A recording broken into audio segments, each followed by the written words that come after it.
મહારાજે બહેનો ભાઈઓ ધરતીને પોતાની દીકરી બનાવી છે. તો આ તું બહેનો ભાઈઓ પૃથુ મહારાજનું ચરિત્ર, પૃથુ મહારાજે મને તમને આ જગતને ઘણું આપ્યું છે. હા, અને ખેડૂને તો હું રોજ વિનંતી કરું છું. જોકે હવે તો ખેડૂ આપણા ગુજરાતમાં રહ્યા નથી, કોન્ટ્રાક્ટર થઈ ગયા છે. ઘરે તો ખેતી વાવતા નથી, બહારના માણસોને દઈ દેશે. હા, પાક પાકે ત્યારે લેવા જાય છે. કારણ કે જમીન જેને જેને છે એ બધાય તો સિટીમાં રહેવા વયા ગયા, ગામડે ખાલી જમીન છે અને વાવવા વાળા રાખી દેશે. યાદ રાખજો, એકવાર જમીન સિવાય આપણે કોઈ હંગરવાનું નથી, ખેતી સિવાય. હો, ખેતી સિવાય કોઈ હંગરવાનું નથી. આ મોટા મોટા બિલ્ડિંગો આ ખેતી જમીન ઉપર બને છે, આપને ને આપને નુકસાન છે. યાદ રાખજો, ક્યાંથી પછી તમે અન્ન કાઢશો? બધીએ તમે વાળી લ્યો, મકાન બનાવો, ફલાણું બનાવો. અત્યારે ઠેઠ ગામડે ફેક્ટરી બની ગઈ છે, ક્યાં વાવશો પછી બધી? હે, વિકાસ વિકાસ વિકાસ નહીં, આપણી અધોગતિ છે. આ બધી અધોગતિ છે. ત્યાર પછી પુરંજનની કથા. આ કથા પણ મહત્વની છે બહેનો ભાઈઓ. અમારી અને તમારી કથા છે. એક એક શબ્દ ઉપર ધ્યાન આપજો. જીવ ઈશ્વરની મૈત્રી છે અને પોતાનું શરીર જીવ પોતે જ બહેનો ભાઈઓ ઉત્પાદન કરે છે. યાદ રાખજો શબ્દને. કઈ રીતે? પૂર્વ જન્મમાં જે કાંઈ વાસનાઓ હતી તે વાસના પ્રમાણે આ શરીર મને તમને મળ્યું છે. હવે આ જન્મમાં જે વાસનાઓ નક્કી થાય તે વાસના પ્રમાણે આગળનું શરીર બહેનો ભાઈઓ આપણું નક્કી થાય. પૂર્વજન્મમાં જીવ આત્મા છે અને અવિજ્ઞાત એ ઈશ્વર છે. હવે એકવાર જીવ આત્મા ઈશ્વરને પૂછ્યું નહીં અને એકલો ફરવા નીકળ્યો. આ જીવ આત્મા 9 દરવાજા વાળી નગરીમાં દાખલ થયો. બહેનો ભાઈઓ, માનવ શરીર એ 9 દરવાજા વાળી નગરી છે. હા, આ બધી આપણી આ 9 ઇન્દ્રિયો છે, એને 9 દરવાજા કીધા છે. હવે આ જીવ આત્મા ઈશ્વરથી વિખૂટો પડેલો અને 9 દરવાજા વાળી નગરીમાં દાખલ થયો અને બુદ્ધિ આરે એનું લગ્ન થાય. અને બુદ્ધિએ કહ્યું કે મારા મા બાપને હું જાણતી નથી, મારું અસલ વતન કયું છે તેની મને ખબર નથી, મારી જાતને હું જાણતી નથી. 11 નોકરો મારી સેવા કરે છે. 11 નોકરો કોણ કોણ બહેનો ભાઈઓ? 5 જ્ઞાન ઇન્દ્રિયો, 5 કર્મ ઇન્દ્રિયો અને 11મું મન. હવે આ જીવ આત્મા બુદ્ધિમાં બહુ આસક્ત બન્યો. એક ક્ષણ પણ બુદ્ધિને છોડે નહીં. બુદ્ધિ જ્યાં જાય એની પાછળ પાછળ જીવ આત્મા જાય. બુદ્ધિ કહે મારે પાણી પીવું, ત્યારે જીવ આત્મા બોલે મને તરસ તો લાગી છે.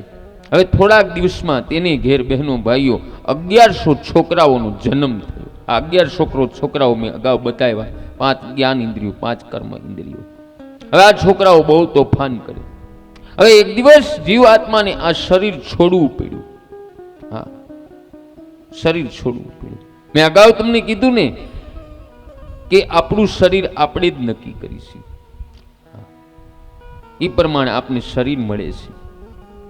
જો પુરુષ સ્ત્રીના શરીર સાથે અતિ ચિંતન કરે તો પુરુષ મર્યા પછી સ્ત્રી થાય છે, અને સ્ત્રી પુરુષના શરીરનું ચિંતન કરે તો સ્ત્રી મર્યા પછી પુરુષ થાય છે. માટે બહેનો ભાઈઓ, જો સ્ત્રી નો થવું હોય, પુરુષે નો થવું હોય અને જન્મ મરણના ફેરામાંથી મુક્ત થવું હોય તો પરમાત્માનું ધ્યાન કરો. એ સિવાય બીજો કોઈ રસ્તો નથી. હા, સ્ત્રી તત્વ, પુરુષ તત્વ એ આપણા દેહના અભિમાન છે. આત્મા પુરુષ નથી, આત્મા સ્ત્રી નથી. આત્મા શુદ્ધ બ્રહ્મ સ્વરૂપ છે અને પરમાત્મા નો અંશ છે. માટે બહેનો ભાઈઓ, હું સ્ત્રી નથી, હું પુરુષ નથી. આ દેહ ભાવ જેવો દ્રઢ થયો તેવું જ્ઞાન દ્રઢ થાય. હું પુરુષ નથી, હું સ્ત્રી નથી, હું પરમાત્માનો અંશ છું, તો આપણો બેડો પાર થાય. આમ આત્મા સ્વરૂપનું બહેનો ભાઈઓ રોજ ચિંતન કરો. અને તમને જ્યારે પણ થોડી નવરાઈ મળે ને ત્યારે આત્મા સ્વરૂપનું ચિંતન કરતા કરતા આત્મા સ્વરૂપનું જ્ઞાન તમને દ્રઢ થશે. અને એ વ્યક્તિને જ પરમાત્માના જલ્દી દર્શન થાય. અને દેહ સંબંધ છૂટે ને પછી બહેનો ભાઈઓ બ્રહ્મ સંબંધ થાય. અને દેહ સંબંધ એનો જ છૂટે જેનું આત્મા જ્ઞાનનું દ્રઢ થાય. આત્મા સ્વરૂપનું જ્ઞાન દ્રઢ થયા વગર આ નથી નક્કી થવાનું.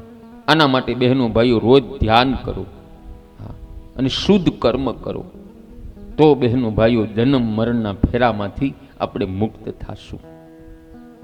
નહીતર ભટકવાનું રહેશે. યાદ રાખજો. મૈત્રી ઋષિ વિદુરજીને આ કથા કહી સંભળાવે અને વિદુરજીને બહેનો ભાઈઓ ત્યાં મુક્તિ મળી. તો આ હતી પૂર્વજન્મની બહેનો ભાઈઓ કથા. શું ટાઈમ થયો ભાઈ? હે તો આપણે બહેનો ભાઈઓ 5-10 મિનિટનો વિરામ લઈ અને વિરામ પછી કથાનું જે કાંઈ ભગવાન આપને દર્શન કરાવશે એ બધું કરશું. બરાબર. તો નાનું કીર્તન કરો બધાય. અને રોજ કહું છું કે આ કથા કોઈની પ્રાઇવેટ નથી, આ સાર્વજનિક કથા છે સ્વાતિ પારકના સર્વે બહેનો ભાઈઓની. બરાબર. તો જેને કોઈને ભોજન હરેશ બાપુને કે એમના સંગી સ્ટાફને આપવું હોય, આ શ્રોતા માટે ચા પછી શરબત સોડાની વ્યવસ્થા કરવી તો કરો. અને કાંઈ નોટબુક રાખી છે, આ કથા નિમિત્તે કાંઈક તમે લખાવતા જાઓ જેથી કથાનો ખર્ચ પણ બહેનો ભાઈઓ ઉપડી શકે.